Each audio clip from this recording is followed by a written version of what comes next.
This evening, a single phone call dissolved a $5.2 billion agreement into thin air. What is the reason behind this? Due to a single affront in a grand ballroom, it began with a solitary sentence, piercing enough to fracture the silence of the room. "Did you truly choose that outfit for a billionaire's gala?" The words shattered the silence of the ballroom, echoing like glass fracturing upon marble. All eyes were drawn. Champagne flutes hung suspended in the air, caught in a moment of time. At the heart of it all stood Madison Brooks, a 30-year-old white CEO, her figure crafted to captivate and her dress tailored to make waves, as her laughter echoed through the room. Her gown, adorned with crimson sequins, captured the light of the chandelier, inviting the cameras to pause and admire. She spoke her insult boldly, without a hint of hesitation. She presented it as if raising a glass in celebration. Her target was Danielle Carte, a 46-year-old black billionaire and the CEO of Summit Capital Partners. Tonight, she found herself seated alone at a side table, adorned in a long satin gown that shimmered with the hue of embers, rather than flame, a dress that murmured strength rather than proclaiming it. Her hair was elegantly gathered into a tidy low bun, her posture impeccably straight, her hands delicately poised on a crystal glass filled with still water. She spoke softly. There was no necessity for her to be. To Victoria, silence appeared as a sign of weakness. In a chamber steeped in self-importance, Amara stood as the ideal target. The audience responded without hesitation. A soft laughter escaped from behind perfectly manicured hands. A hedge fund manager gazed into his whiskey with a sly smile. One guest whispered, "She resembles the staff." Another voice suggested, "Perhaps she managed to evade security." The ballroom had lost its silence. It was electrified. Amara remained unperturbed. She blinked once, deliberately, as though this familiar tone had echoed in her ears countless times prior. At the age of 19, she found herself excluded from a student gala, deemed unworthy by the superficial standards of appearance. At the age of 30, she was dismissed by a banker who claimed that billion-dollar visions were not meant for someone of her stature. Once more, in a ballroom adorned with gold and steeped in arrogance, the familiar gaze, the echo of laughter, the relentless effort to obliterate her presence. Yet, the lessons of history had instilled in her a sense of patience. Victoria leaned in, her wineglass swirling, red lips curling with a sharp elegance. "Ballroom couture, my dear, is an experience you simply must indulge in at least once." "Oh, perhaps it's beyond your means." Gasps echoed through the air. The brutality had lost all pretense of subtlety. It was a spectacle. Amara remained motionless. One hand glided along the stem of her glass, not in nervousness, but as a means of grounding herself. Her silence was far from void. It sat there, heavy with anticipation. "Before we proceed, may I ask where you are tuning in from? Share your city or country in the comments below. If you hold dear the values of dignity and justice, consider hitting like and subscribing. These narratives ignite transformation. We are truly delighted by your presence." Let us return to Amara. A beam of light swept over the stage for the evening's program, yet the true spectacle unfolded at Amara's table. A budding journalist, her camera discreetly tucked within her clutch, leaned in closer. A wealthy investor from Hong Kong raised an eyebrow, leaning in to whisper to his wife, "She doesn't belong here." Or perhaps they fail to recognize who she truly is. In the dimly lit corners of the room, the seeds of doubt began to take root, unfurling their tendrils of uncertainty. Yet, most joined in laughter alongside Victoria. She embodied youth, an irresistible force, a blaze incarnate. Amara, in stark contrast, exuded a subtle warmth, the sort that goes unnoticed until it envelops the entire space. Victoria's laughter took on a sharper edge. "Pray tell, dear lady, whoever you may be, did you find your way here with the hope of encountering someone of significance this evening?" Amara finally lifted her gaze, her eyes unwavering, her voice gentle yet so deliberate it resonated with the strength of steel settling into position. "I have already completed that task." Silence enveloped the ballroom. In that fleeting moment, silence enveloped the room, leaving everyone in a state of bewilderment. Yet Amara understood precisely what she was conveying. A tempest was only just starting to unfold. The gala at the Astoria Plaza Hotel transcended the ordinary confines of a mere party. The occasion was nothing short of spectacular. A billionaire's birthday bash transformed into a high-stakes networking affair. Crystal chandeliers cascaded light throughout the ballroom, where velvet curtains framed the opulent space. The fragrance of French champagne lingered in the air, mingling with the palpable presence of old money. Each guest appeared as if they had just stepped off the pages of a high-fashion magazine. Sequins shimmer, diamonds sparkle, and designer gowns hold a value that rivals the worth of entire homes. And then came Danielle Carte. She stepped in alone, devoid of any entourage or a press agent murmuring her name to the cameras, embodying a singular presence, calm and poised. Her gown was a satin orange, long and intentional, cascading like dusk woven into fabric. It didn't just scream luxury. It emanated it quietly, with an understated elegance. Her hair was elegantly gathered into a neat, low bun. She adorned herself with minimal jewelry, deliberately avoiding the glare of flashing cameras that might have pursued her. This evening, she arrived to observe, to gauge, to scrutinize the space that had frequently put her to the test. Across the ballroom, Madison Brooks ensured that all eyes were drawn to her presence. A 30-year-old visionary, she stands as a CEO who crafted her empire not through groundbreaking innovation, but rather through captivating spectacle. This evening, she embodied spectacle itself. Her scarlet mini-dress clung as if it were painted on, sequins scattering light like shards of ruby. Each stride in her stiletto heels became a captivating act, every subtle tilt of her head a story waiting to be told. She flourished in the limelight and found it intolerable when others chose not to engage in the same performance. That denial was Amara. Whispers among the guests spoke of the striking contrast. She appears unadorned. Is that hue orange at a grand soiree?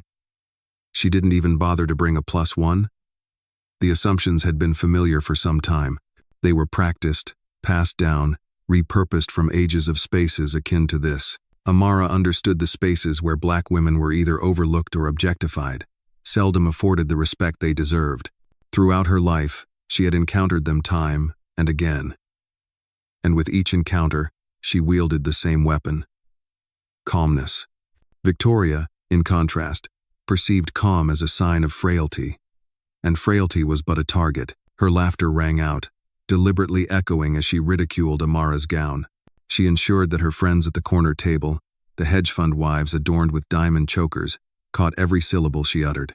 To her, this was a game, an exhibition of scrutiny laid bare for all to see. Yet, unbeknownst to Victoria, and to everyone else, Amara possessed a spotlight of an entirely different nature. She refrained from pursuing the spotlight. She constructed vast empires. She was perfectly radiant in her own way. With a flourish, she signed checks that sustained entire corporations, including, discreetly, Victoria's. Amara perched with her spine aligned, her gaze tracing the stage as a jazz quartet commenced their performance. Her silence was not a retreat. It was a deliberate calculation. Each smirk, each sneer, each hushed insult was meticulously observed, not with anger, nor with shame, but as a matter of record. At the age of 22, she found herself denied entry to a hotel gala, despite possessing a valid invitation, simply because her name was absent from the guest list. That night, she departed, penning the initial thoughts that would eventually shape her first acquisition. Years had passed. Yet here she stood once more in a grand ballroom, confronting yet another guardian adorned in shimmering sequins. The cycle had come full circle. Yet now, it was she who wielded the pen. Victoria lifted her glass once more, her lips adorned with a hint of arrogance. My dear, perhaps next year you'll choose attire that reflects your true essence. Amara lifted her gaze, her eyes unwavering, a subtle smile playing at the corners of her lips. Silence enveloped her. There was no necessity for her to do so. The room had collectively concluded that this was, indeed, a form of entertainment. Yet for Danielle Carte, it was proof. And the night was merely at its inception. The saxophone of the band spiraled gracefully into the atmosphere, exuding a sense of fluidity and sophistication. Yet Victoria's voice sliced through the melody with a precision that outshone every note. She reclined against the ornate table, glass poised in hand, her gaze fixed on Amara as though she had stumbled upon the evening's entertainment. "Excuse me," she called out, her voice ringing toward the MC positioned by the stage. "Is this event still a private affair? It seems to me that the guest list has become somewhat indulgent." A gentle wave of laughter, beginning softly, then crescendoing into a joyous chorus. Several gazes shifted toward Amara's table. Amara remained still. She remained still. Her gaze held firm, tracing the dance of candlelight upon the tablecloth. Victoria wore a sly smile, buoyed by the response. Once more, she elevated her voice, this time directing her attention towards her friends. Perhaps it would be wise for someone to examine her wristband. What about security? Is she truly meant to be present in this moment? Whispers, breaths held in anticipation. The words "not supposed to be here" resonated deeply in a space steeped in heritage and affluence. In mere moments, unfamiliar faces started to craft narratives surrounding Amara. It is possible that she held a position among the staff. Perhaps she blended in with the vendors. Perhaps she was a determined social climber, yearning to mingle with the affluent. The tale may not have been factual, yet it offered a simpler path than facing the uncomfortable truths of bias. At the corner, the young journalist, her hidden camera poised, frowned as she pressed record. She understood precisely what this entailed. Mockery veiled as playful teasing. Amara sipped her water, exuding tranquility, her gown shimmering beneath the chandelier's light. Victoria had more to say. She pivoted completely to face Amara, allowing her red sequins to shimmer brilliantly. "Darling, should you find yourself disoriented, the service entrance awaits you down the hall. The elegance of that dress would be truly accentuated while carrying trays." Laughter burst forth, more piercing this time. A solitary clap echoed through the air. The hedge fund manager almost sputtered on his drink. For Amara, time seemed to stretch and linger. She recalled the distant voice of her younger self, lingering outside a gala from years past. As a doorman had once declared, "This isn't your kind of place." She recalled the sharpness of the sting, the silent journey back into the darkness. The vow murmured solely to her own heart. "One day, I shall reclaim the very space from which I was cast aside." And now she stood there, exuding the same arrogance, yet with a different voice, on the same stage. But she was no longer the outsider they had once envisioned. She crafted empires, her silence a canvas upon which ignorance attempted to don the crown. She remained unyielding. She remained silent. Her silence served as both a shield and a sword, though its true nature remained unrecognized by those around her. Victoria raised her chin, basking in the crowd's response. She reveled in the affirmation, and this evening, it surrounded her abundantly. Her laughter echoed, shimmering with the same brilliance as her diamonds. For her, this marked a triumph. To Amara, it was simply a matter of evidence accumulating. Poised in anticipation, the youthful reporter penned with fervor, seizing each word with urgency. From across the room, the Hong Kong investor leaned closer to his wife, his expression darkening as he whispered once more, "They deride her, yet she remains poised, even more than poised.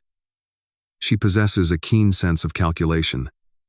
The ballroom thrummed with the effervescence of champagne and the sharp edge of cruelty. The boundary separating amusement from offense had vanished, and Danielle Carte, clad in orange, stood mute amidst the barrage, allowing the room to excavate its own demise.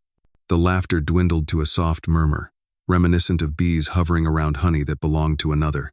Champagne flutes chimed softly, the jazz band continued its melodic serenade, yet the very essence of the ballroom had transformed. Every gaze, whether conscious or not, was drawn to Danielle Carte, yet she remained silent.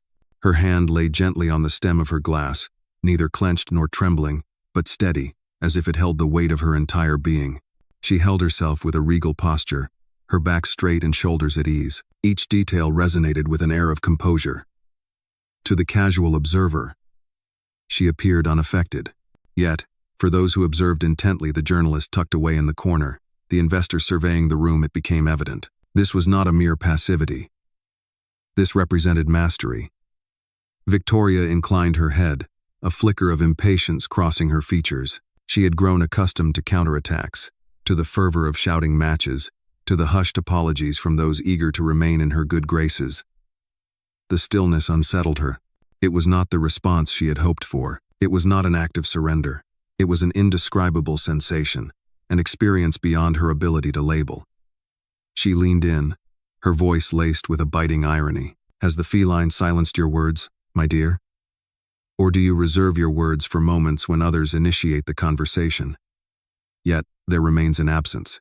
Amara raised her glass, savored a deliberate sip, and gently placed it back on the table. Not a single drop was spilled. The ballroom took notice. Observers took note. Such grace is not something that can be acquired in a mere moment. It was shaped by countless strides into unwelcoming spaces, standing tall and unyielding. The young journalist's pen danced across the page with increasing urgency. She remains unresponsive. She takes it all in. She takes away the weapons of confrontation. In Amara's thoughts, the phrases echoed. You don't belong, wrong dress, wrong place. The echoes had a familiar ring. They formed a symphony she had come to embrace.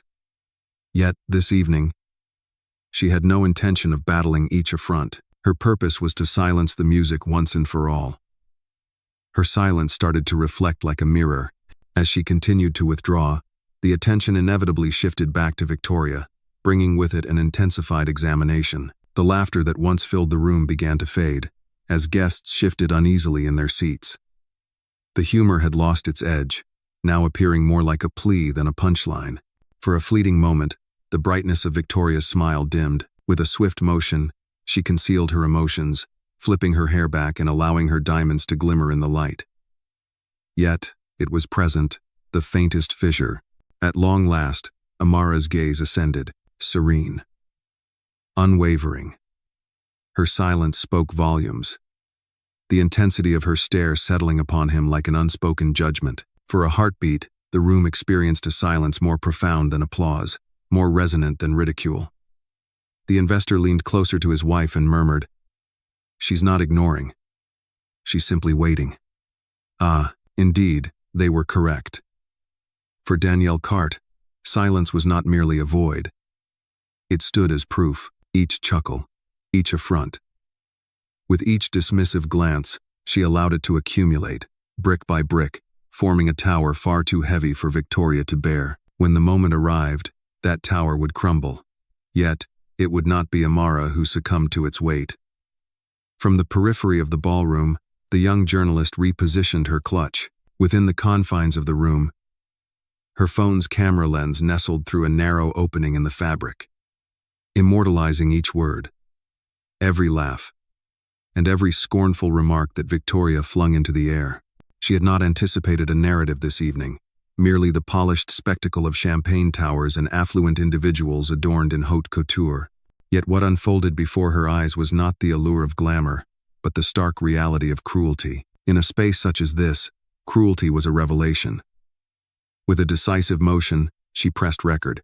2 tables away, Ethan Rodriguez, a private equity titan hailing from Hong Kong, observed the exchange with a measured and discerning eye. His wife inclined her body closer to him. "Why are they mocking her?" she whispered in Mandarin. He replied quietly, "For they remain unaware of her identity." Then, after a moment of silence, "Perhaps they do feel it, yet fear holds them back." Years ago, he had crossed paths with Amara, amidst the tense negotiations for an acquisition in Singapore. Even then, she carried herself with the same grace, silent and deliberate, as if each moment she shared with you was a precious gift. He recalled departing from that meeting, convinced of one truth. She did not squander words. Her silence was not a reflection of her inability to speak. Rather, it was a deliberate choice she had made. Throughout the ballroom, whispers started to circulate. Not all found amusement in the moment any longer. Several guests fidgeted uneasily, seeking refuge behind their champagne flutes. The spectacle that had once appeared amusing mere moments ago now struck a discordant note, too harsh, too merciless. A woman leaned in, her voice barely above a whisper as she spoke to her partner. Could that be Danielle Carte? Her partner's brow furrowed in discontent. That simply cannot be. Johnson would never allow himself to be alone in such a manner. She would never adorn herself in a manner that, He halted mid-sentence, for even as the words escaped his lips, the prospect stirred a disquiet within him. The reporter captured every moment, the murmurs, the changing cadence, the gradual pivot of the audience from laughter to doubt. She hastily jotted down a note on her phone. True strength whispers. It transforms the atmosphere silently, altering the very essence of the space. Victoria, naturally, remained oblivious to all of this. She reveled in the attention, swirling her glass, soaking up the glow of the spotlight. For her, the night unfolded like a grand celebration of triumph. She was convinced that every smirk in the room danced at her behest. Yet, the camera remained vigilant. The observer of fortunes was keenly attentive. The silence that Amara commanded with such ease was starting to alter the narrative. The gala's host, a billionaire adorned in a golden bow tie, cast a discerning gaze over the scene, a frown playing at the corners of his lips. He recalled the features of Amara's visage. He had encountered her name in boardrooms, her signature gracing contracts, her presence in realms that Madison Brooks could only aspire to. Still, he remained silent. He was curious to discover the extent of this journey. Thus, the stage was prepared. A solitary figure clad in orange, poised and resolute. Her silence speaks volumes. A woman clad in red, her laughter ringing out with abandon, blissfully ignorant of the earth crumbling away beneath her feet. Surrounding them was a circle of onlookers, a mix of skepticism and complicity, with some beginning to grasp that they were witnessing a downfall unfold before their very eyes. Evidence was accumulating, yet the room remained blissfully unaware of the judgment looming over it. The jazz ensemble transitioned into a more uplifting melody, violins soaring above the murmur of chatter. Yet, at the heart of the ballroom, the tension was not a melody. It stood poised, a weapon eager for release. Madison Brooks stood with an air of predatory grace, her sequined dress glimmering like a beacon of caution. She lifted her crystal glass with elegance, the dark red liquid swirling within. Her gaze fixed intently on Amara. She proclaimed with a flourish, her voice laced with effervescence and haughtiness. "If silence is the sole response you offer, then allow me to raise a glass in its honor." She moved in, encroaching upon the space between them. Guests parted like curtains as she glided across the polished floor, her heels clicking with a rhythmic precision that echoed an air of foreboding. She paused at Amara's table, the throng now encircling, feigning casual conversation while subtly leaning in to observe. Victoria bent forward, tilting her glass toward Amara's luxurious satin gown. "Be careful," she said, her smile cutting through the air like shards of glass. One would certainly hope that an error doesn't mar the beauty of that staff-colored dress. And then it transpired, a subtle twist of her wrist, a calculated misstep cloaked in the guise of chance. A ribbon of scarlet wine flowed over Amara's lap, staining the orange satin like blood blossoming amidst the flames. Gasps echoed throughout the room, with some individuals instinctively covering their mouths. A solitary man whispered, "My God." Another chuckled with a hint of nervousness. Caught in a dilemma between laughter and retreat, Victoria played the part of the unsuspecting, her hand pressed dramatically to her chest. "Oh dear," she remarked, her voice laced with feigned sympathy. "It seems that the costs of dry cleaning are not part of the contributions made to charity." Uneasy laughter fractured the silence that followed. Amara remained still.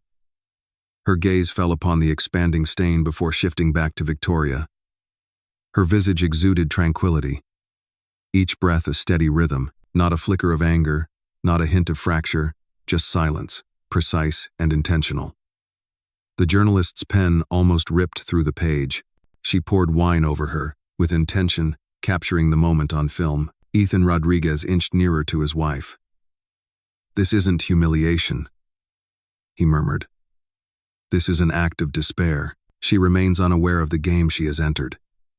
Victoria, intoxicated by her own artistry, remained oblivious to the change in the audience's demeanor. She beheld solely the spotlight she believed was meant for her. She let out a soft laugh, flipping her hair back, the diamonds glinting as they caught the light. "Red suits you far better," she remarked with a sneer. Yet the room had ceased to echo with unrestrained laughter. The cruelty had transcended all boundaries. The exchange had lost its playful charm. It was an attack adorned in shimmering sequins. Guests regarded Amara now, not with derision but with a palpable sense of discomfort, pondering, murmuring, questioning. Amara delicately laid her napkin over the stain, not to conceal it, but to acknowledge its presence. Her hand glided with meticulous intent, as though etching the slight into her own silent account. In that stillness, the atmosphere of the ballroom transformed. The mockers, once so confident, now felt the ominous stirrings of a tempest on the horizon. Those who had once doubted found themselves grappling with their own convictions. Those who had observed the journalist, the investor, the host with keen eyes understood that this was no mere coincidence. Victoria had just penned the narrative of her own demise. The atmosphere in the ballroom had become increasingly agitated. The wine that had spilled lay shimmering on Amara's gown, the stain darkening like a scar etched by flames. Dialogue stumbled, mirth diminished. What had once been a cruel jest now loomed as excessive and perilous. Yet Victoria remained undeterred. She flourished in the midst of grandeur. And tonight, she yearned for her triumph to be etched into the very marble of this grand ballroom. Security, Victoria's voice cut through the air, sharp enough to slice through the melodies of the jazz quartet. With a graceful flick of her perfectly manicured hand, she dismissed him as a queen would a mere servant. Could someone kindly escort this woman out? Please? It is evident that her presence here is quite out of place. Gasps reverberated, more pronounced this time. The guests shifted in their seats, a palpable discomfort hanging in the air. Even the servers clad in crisp white jackets halted in their tracks, caught in a moment of stillness. The young journalist's camera captured each fleeting moment, her hand quivering as she murmured to herself, "She's truly embarking on this journey." At the periphery of the ballroom, two security guards exchanged a wary glance, their uncertainty palpable. Uncertainty lingered in the air. The guest list was exclusive, yet this woman, adorned in orange, possessed a demeanor that belied the weight of the allegations against her. Nevertheless, commands were commands. They started to weave their way through the throng of people. Victoria smiled, a sense of fulfillment washing over her, as if she had just taken her final bow on stage. She leaned in toward her friends, her voice a conspiratorial murmur that carried through the room. Some people just don't grasp the concept of boundaries. This event is a gathering of the elite, not a place for the everyday crowd. A ripple of uneasy laughter ensued. Yet it felt more tenuous, strained, as if the crowd grappled with the decision to either continue indulging her cruelty or to withdraw from it altogether. Amara remained unperturbed. She remained still. With a careful touch, she repositioned the napkin draped over her soiled gown, her fingers moving with precision and intent, as though each gesture spoke volumes in its own right. Her face was serene, eyes cast down, yet her silence enveloped the room like a storm brewing just out of sight. Ethan Rodriguez murmured, his tone more cutting now. "She's on the brink of regretting this." His wife nodded, her eyes wide, attuned to an unseen force in the air. Something electric, something inevitable. The billionaire host finally roused, adjusting restlessly at the head table. He now recognized Amara. Visions of signatures, contracts, and the tense atmosphere of boardroom negotiations danced through his thoughts. He parted his lips, poised to interject, but then hesitated. Perhaps it was curiosity that anchored him, or perhaps it was fear. He, too, was eager to witness what would unfold next. The security guards approached Amara's table, one of them leaning in, his voice barely above a whisper. "Madam, might you accompany us?" The atmosphere was thick with anticipation. Every phone that wasn't already capturing the moment was lifted with subtlety. A multitude of gazes, a multitude of assessments, all fixated on a single figure. Victoria's lips curled into a triumphant smirk. "Indeed, my dear," she replied, her tone laced with a sugary sarcasm. "It is time to depart. This is not your place." For the first time all evening, Amara raised her gaze completely, her eyes locking onto Victoria's without a single blink. Serene, unwavering, timeless, reminiscent of a sculpture hewn from rock. In that profound silence, within that penetrating gaze, the crowd sensed an unnameable shift of power. One that they could not overlook. The tempest had arrived at its zenith. The ballroom stood still, as if time itself had paused. The sentinels stood in anticipation. The audience drew closer. Victoria reveled in her illusory victory. And then, Amara moved, devoid of anger, free from panic. Yet with an unmistakable precision, with a measured grace, she extended her hand toward the clutch resting at her side, unfastening it with an air of tranquility that seemed intentional, and retrieved her phone. A single swipe, a mere tap. She raised it to her ear, her voice fluid and deliberate, yet imbued with a gravity that cut through the silence. "Commence Protocol 7, she instructed. Each syllable struck with the authority of a gavel. The guards paused, uncertainty flickering in their eyes. They shared fleeting looks, an unspoken awareness of an elusive mystery lingering between them. Victoria tilted her head, a melody of laughter escaping her lips. Ah, what could this be? Requesting an Uber ride? She cast a disdainful glance, flipping her hair with a flourish. Her friends laughed, yet the sound felt strained, lacking genuine ease. A sharp voice responded without delay from the other end of the line. "Indeed, Miss Johnson, I am retrieving the Hale contract at this moment." The journalist's eyes grow wide. She had heard the name Johnson. Her fingers danced swiftly over her notes. Danielle Carte, the esteemed CEO of Summit Capital Partners. Ethan Rodriguez straightened his posture, his gaze sharpening. He was aware, finally, the truth dawned upon him. Yet, the crowd remained oblivious to the connections waiting to be made. They lingered in a state of both curiosity and disbelief, observing the woman in orange with an intriguing blend of confusion and fascination. Amara pressed on, her voice unwavering, carrying a richness that reached the ears of those at the closest tables. With immediate effect, kindly arrange the necessary documents for the withdrawal. Cease all current discussions. All pending wire transfers are to be placed on hold. A silence enveloped the space, interrupted solely by the jazz band stumbling in their melody.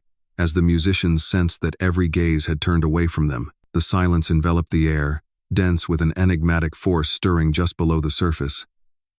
Victoria scoffed, her crimson lips curling in disdain. "Do you really believe that a mere phone call elevates your significance? You're making quite the spectacle of yourself, my dear. Simply depart." Yet her words no longer resonated as they once did. A palpable change coursed through the atmosphere of the room. Once filled with laughter, the guests now cast cautious glances at one another. Whispers began to weave the name Johnson into the fabric of conversation. "Is that Danielle Carte I see?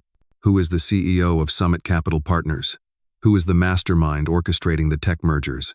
The host finally stood, his golden bow tie shimmering beneath the chandelier's glow. His voice, a hushed yet compelling whisper, reached only the ears of those closest to him. "If that is indeed Danielle Carte, then Victoria has just committed the blunder of a lifetime." Amara concluded the call, delicately returned her phone to its resting place within her clutch, and lifted her gaze, not towards the guards, nor the throng, but directly at Victoria. Her voice carried a serene quality, imbued with a softness that felt almost tender. "You have just attempted to bring shame upon the woman who is supporting your future." The words required no amplification. They bore the weight of it, a burden shaped by the profound silence that ensued. In that stillness, the smirk on Victoria's face began to wane. For the first time throughout the evening, uncertainty flickered across her face. The equilibrium had altered. The game had slipped from her grasp. The atmosphere in the ballroom thickened, as though the chandeliers had descended slightly to catch every whispered secret. Victoria remained poised above Amara, her crimson sequins shimmering fiercely, her smirk wavering at the corners. The crowd, a tapestry of restless murmurs, held its breath, anticipating whether the woman in orange would falter or ascend. Amara did not do either. She rose gradually, her chair retreating silently behind her. The orange satin of her gown glimmered under the warm glow, the wine stain etching itself into the fabric like a wound she was determined to reveal. Her presence expanded, becoming more substantial, impossible to ignore. Her voice remained steady and calm. There was no necessity for her to do so. "My name," she began, her gaze sweeping across the circle of faces, "is Danielle Carte." The murmurs sparked to life without delay. "Is it Johnson? Is it Danielle Carte?" Summit Capital Partners. Amara's gaze fixed intently on Victoria, serene, frigid. Concluding.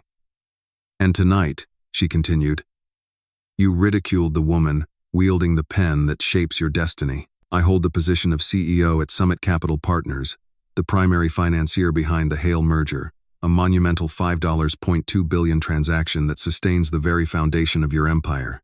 The words struck with the force of a storm.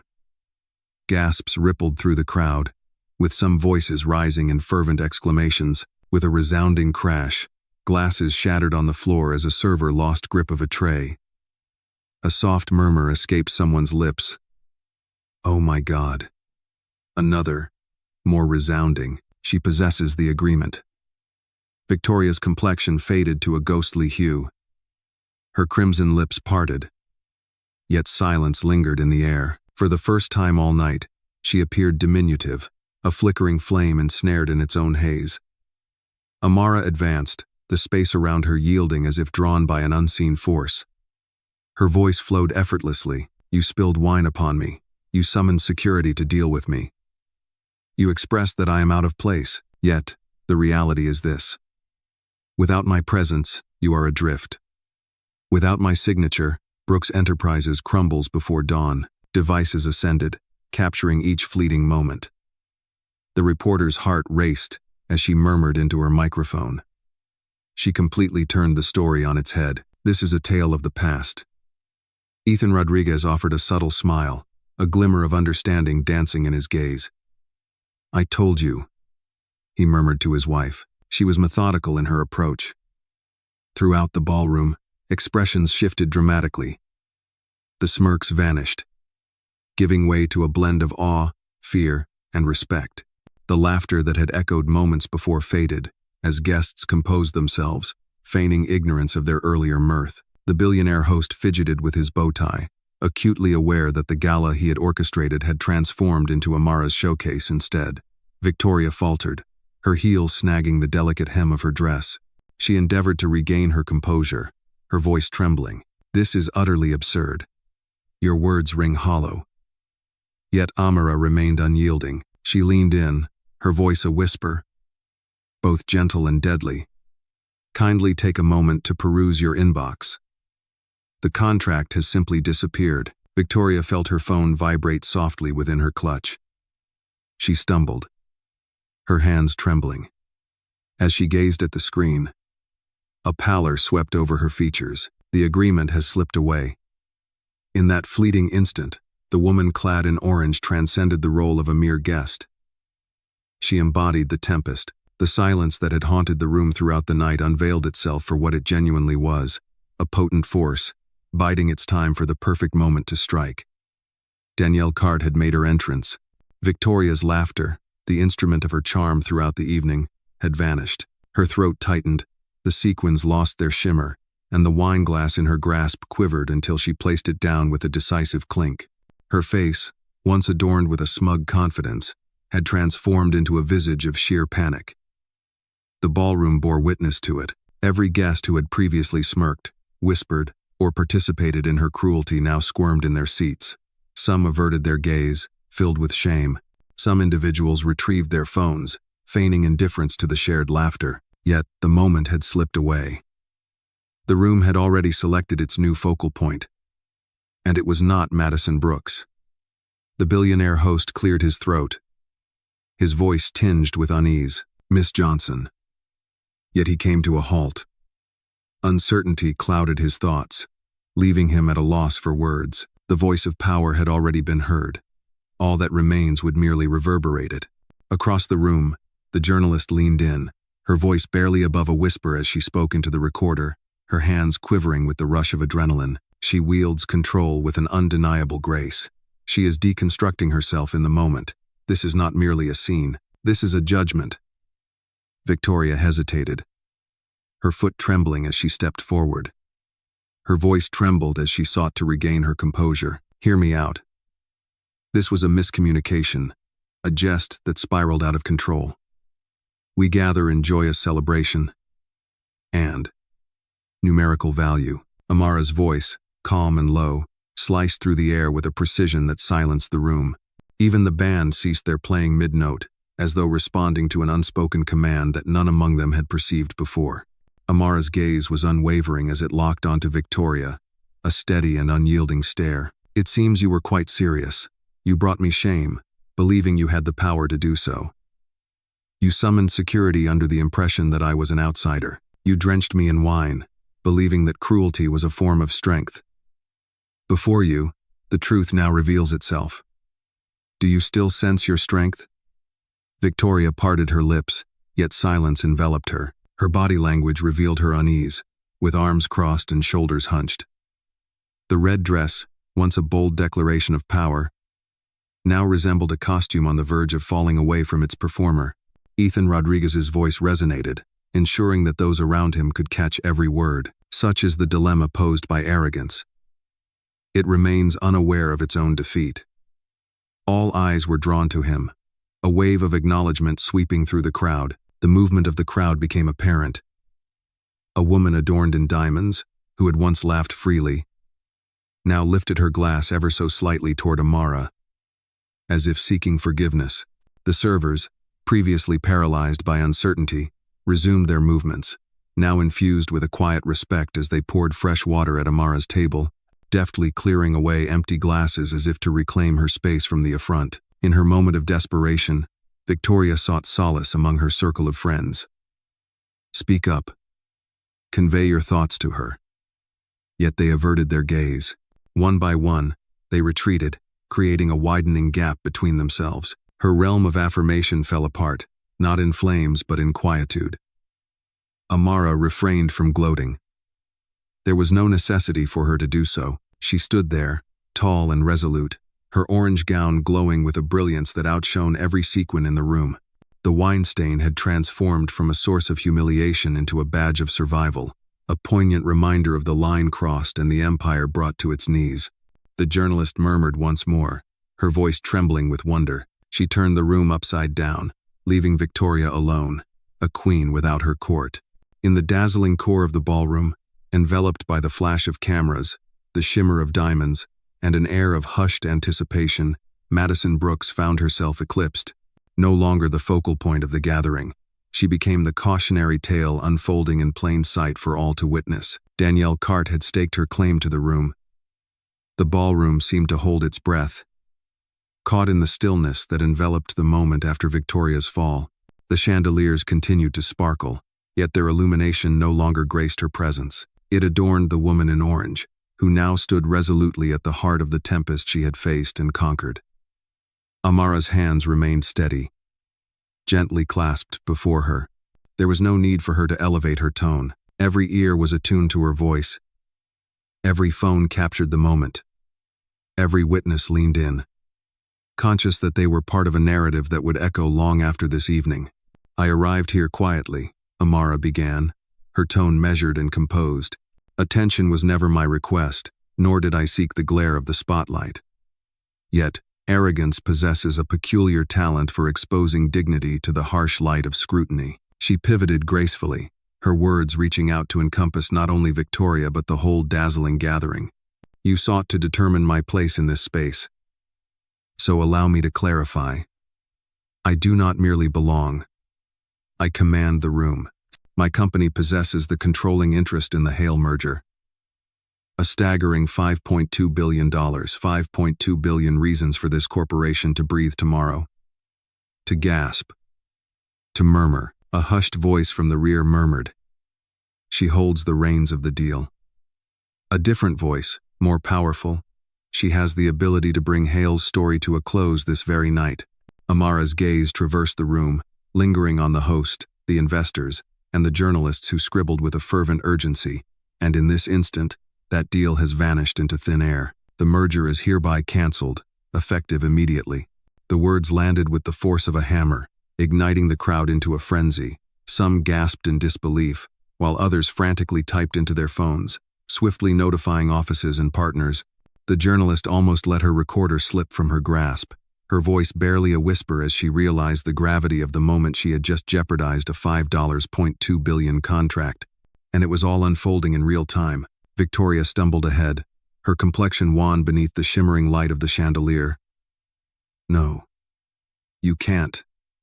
Her voice trembled, a wave of desperation breaking the silence she had once held with authority. "Are you aware of your actions? You'll ruin it," Amara interrupted with a piercing glance. Her tranquility remained undisturbed, her command unwavering. "I am fully aware of my actions. I am withdrawing my name, my resources, and my influence from those who confuse cruelty with true strength. Agreements founded on hubris inevitably crumble under their own weight. I am merely conserving my time." The ballroom thrummed with a palpable mix of shock, awe, and admiration. Ethan Rodriguez inclined his head with conviction, lifting his glass in Amara's direction. "That," he declared, his voice unwavering, "is the essence of true leadership." Others joined in, initially discreet, but soon creating a wave of lifted glasses in tribute. Victoria's hands trembled as she grasped her phone, incessantly refreshing her inbox, witnessing the disintegration of her empire unfold before her eyes. Her companions drifted away. Her supporters faded into the throng. Her brilliance snuffed out. At the center stood Amara, serene and luminous, her wine-stained gown metamorphosed into a symbol of strength. She had stepped in as a target. She now occupied the role of the judge. The verdict was conclusive. $5.2 billion vanished, taking with it the facade of Madison Brooks's influence. The ballroom had transformed beyond recognition. Just moments prior, it had unfolded as a grand display of hubris and drama. At this moment, the scene unfolded within the confines of a courtroom, where the verdict had just been pronounced. $5.2 billion withdrawn. Arrogance laid bare, power reimagined. Danielle Carte moved on swiftly. She felt no desire to revel in the accolades or to witness Victoria's descent into chaos. That was not her manner. Silent strength does not boast, it resonates in the aftermath. With a delicate touch, she laid her napkin upon the table, concealing the final remnants of the spilled wine. The blemish had ceased to be a source of shame. It transformed from a scar into a crown. With a subtle adjustment of her gown and a firm straightening of her shoulders, she commenced her graceful stride. In an instant, the crowd parted. She moved forward, unimpeded by any obstacle. No one had the courage. Some averted their gaze, burdened by a sense of shame. Others lifted their glasses in a quiet gesture of reverence. The journalist held her camera firm, murmuring, "She's departing, on her own terms." Every click of her heels on the marble floor resonated more profoundly than the jazz band could ever hope to play, more intensely than Victoria's laughter had echoed, more striking than the whispers that continued to ripple through the astonished crowd. The sound resonated with the essence of dignity, asserting its rightful place once more. With a quiver of uncertainty, Victoria summoned her courage for one final attempt. "Hold on. We can resolve this. We can engage in conversation." Amara took a brief moment to cast a glance over her shoulder. Her voice, calm and resonant, echoed throughout the vast expanse of the ballroom. "Respect stands firm, unwavering at $4, unyielding at $4 billion, and eternally steadfast." The words sliced through the chandeliers, the velvet curtains, and the very atmosphere, leaving a mark forever engraved in the minds of all who were there. She then turned back, resuming her walk with a calm, unhurried grace, untouched by the world around her.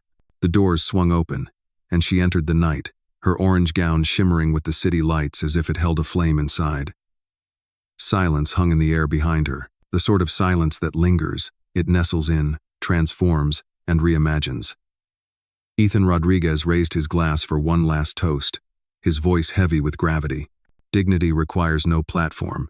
It conjures its own. The journalist set her phone aside, her heart pounding in her chest. She understood that the headline of tomorrow would unfold effortlessly on its own. A black CEO faced ridicule at a gala, subsequently dismantling a $5.2 billion empire. Yet for Danielle Carte, her thoughts were devoid of any headlines. It was merely the unwavering vow she had held throughout her existence, to refrain from clamoring for recognition in spaces that questioned her worth, and instead to cultivate a strength that would transform those spaces into her own. As the weighty doors shut behind her, the ballroom lingered in a stillness, imbued with the lingering presence of the woman they had sought to overlook, yet could not forget. Amara chose not to linger and witness the consequences that followed. There was no necessity for her to do so. Her presence, her silence, Her power had already transformed it entirely.